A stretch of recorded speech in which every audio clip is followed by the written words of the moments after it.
क्या ये सभी फ़ोटोज़ रियल है? आई मीन फ़ोटोज़ तो रियल है, बट इन फ़ोटोज़ के कलर रियल नहीं है, क्योंकि स्पेस की फ़ोटोज़ कलर्ड नहीं होती, बल्कि स्पेस की फ़ोटोज़ होती है ब्लैक एंड वाइट। बट अगर ऐसा है तो साइंटिस्ट उन ब्लैक एंड वाइट फ़ोटोज़ को कलर कैसे करते हैं? और मोस्ट इंपॉर्टेंट क्वेश्चन, ये फ़ोटोज़ ब्लैक एंड वाइट होती क्यों हैं?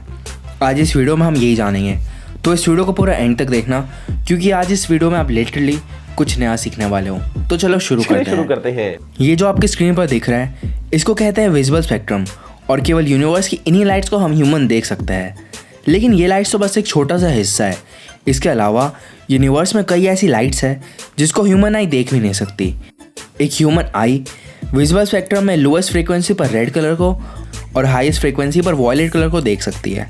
हम ह्यूमंस इस स्पेक्ट्रम से कलर केवल इसलिए देख पाते हैं क्योंकि हमारे आंखों के अंदर एक तरह की सेल्स होती है जिसको कहते हैं कोन सेल्स, और ये कोन सेल्स किसी भी ऑब्जेक्ट से रिफ्लेक्टेड लाइट को इंटरप्रेट कर पाती है। यानी अगर किसी भी ऑब्जेक्ट पर लाइट पड़ती है तो उसकी रिफ्लेक्शन हमारे आंखों के कोन सेल्स में आ जाती है, और वो कोन सेल्स उस रिफ्लेक्टेड लाइट को रीड कर पाती है।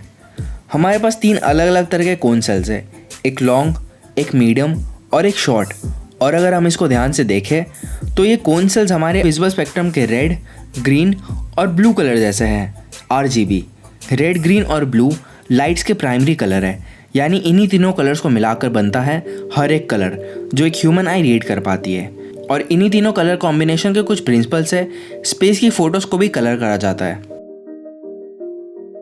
ये तस्वीर देखो, इस फोटो को 1911 में लिया गया था, और अगर यहाँ एक फैक्ट बताऊँ तो वो ये है कि ये one of the first coloured photos है।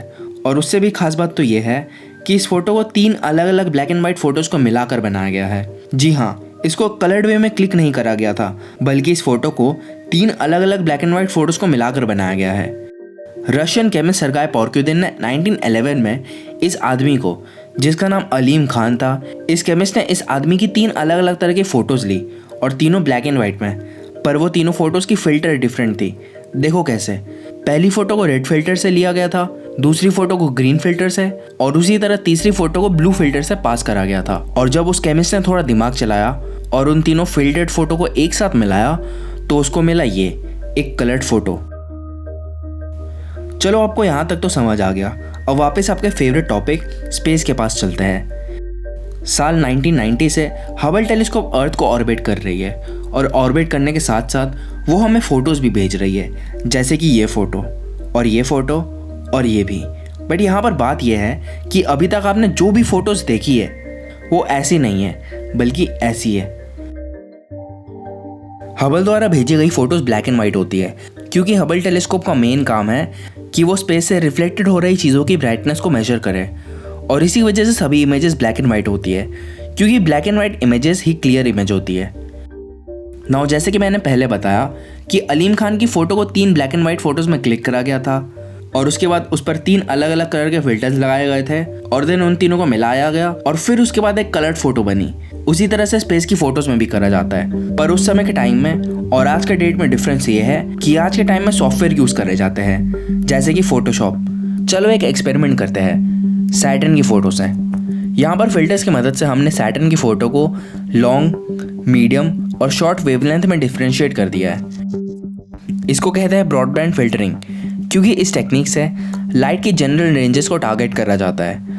नाउ, अब दूसरा काम यह होता है कि इन तीनों फोटो को कलर असाइन करना उनके विजिबल स्पेक्ट्रम के पोजीशन पर बेस्ड, और इन तीनों को मिलाकर बनता है एक असली ट्रू कलर्ड इमेज, या फिर एक वैसा इमेज जो हबल टेलीस्कोप देखती है। चलो एक बार फिर एक्सपेरिमेंट करते हैं जुपिटर की फ़ोटो के साथ।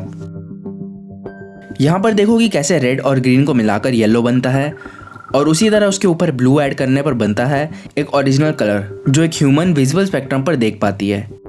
इस एनिमेशन को 2-3 बार देखने पर आप ये समझ जाओगे कि किस तरह वेवलेंथ, फिल्टर और कलर ऐड करके एक ट्रू स्पेस इमेज बनती है। ना, अब हमने ये तो देख लिया, बट अब यहाँ पर एक सवाल उठता है, और वो ये है कि ये तो एक सिंपल फ़ोटो थी, क्या इसी टेक्निक से हम स्पेस की कॉम्प्लेक्स फ़ोटोज़ को भी कलर कर सकते हैं? वेल, अगर आप स्पेस की फ़ोटोज़ के पीछे का रीज़न ध्यान से सोचोगे तब आपको यह पता चलेगा कि स्पेस की फ़ोटोज़ को केवल वॉलपेपर या इंस्टाग्राम पर लगाने के लिए नहीं लिया जाता है, बल्कि साइंटिस्ट स्पेस की फ़ोटो को स्टडी करने के लिए लेते हैं, और यही काम है हबल टेलीस्कोप का। हबल टेलीस्कोप से साइंटिस्ट दूसरी गैलेक्सी के फॉर्मेशन और यूनिवर्स को बनाने वाली गैसेस को ऑब्जर्व करते हैं, और हबल टेलीस्कोप की एक और खासियत ये है कि वो लाइट्स की छोटी छोटी बैंड को रिकॉर्ड कर सकती है, जिसकी वजह से हबल इमेजेस से हम हर एक एलिमेंट की बैंड ऑफ लाइट को देख सकते हैं, जैसे कि ऑक्सीजन, हाइड्रोजन और कार्बन। हबल से ली गई फोटोज़ में हर एक एलिमेंट को अलग अलग कलर से रिप्रेजेंट करा जाता है। ये एक तरह से मैप का काम करता है, बट डिफरेंस ये है कि हबल इमेजेस को हम कलर्ड मैप बोल सकते हैं।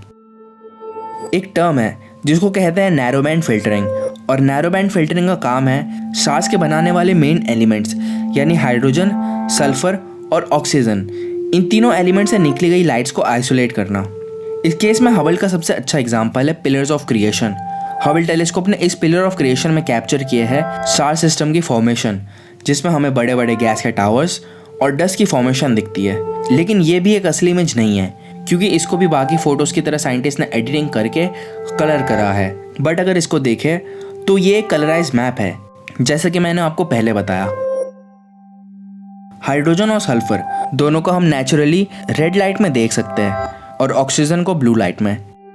इन गैसेस को अगर हमारे देखने लायक कलर करा जाए तो ये कुछ ऐसे होंगे, रेड, रेड और सायन। और अगर इनको कंबाइन करा जाए तो पिलर्स ऑफ क्रिएशन कुछ इस तरह दिखेगी।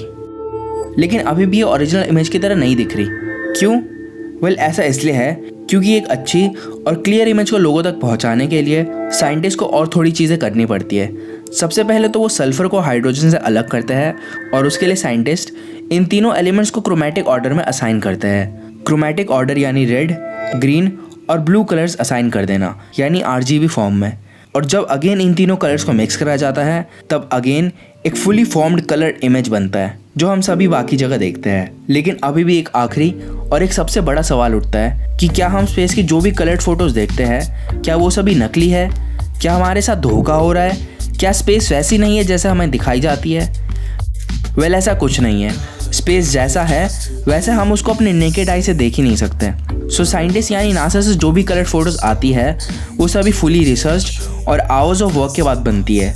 ये फ़ोटोज़ केवल हमारे फ़ोन के वॉलपेपर और इंस्टाग्राम पर पोस्ट डालने के लिए नहीं होते, बल्कि इन फ़ोटोज़ को बनाया जाता है स्पेस की डेप्थ को जानने के लिए, स्टार्स, यूनिवर्स और गैलेक्सीज़ की फॉर्मेशन को देखने के लिए, गैसेस और बाकी चीज़ों को स्टडी करने के लिए। सो जो भी फ़ोटोज़ हमें मिलती है उन सभी फ़ोटोज़ पर हम आँख बंद करके विश्वास कर सकते हैं।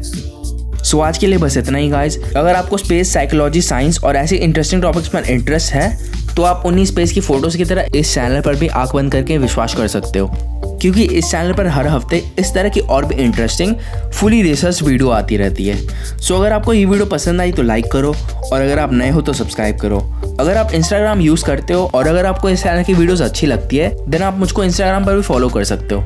मिलते हैं अगले हफ्ते एक नई और एक इंटरेस्टिंग वीडियो के साथ। तब तक के लिए this was Suryash from Idea Creations signing off. Cheers.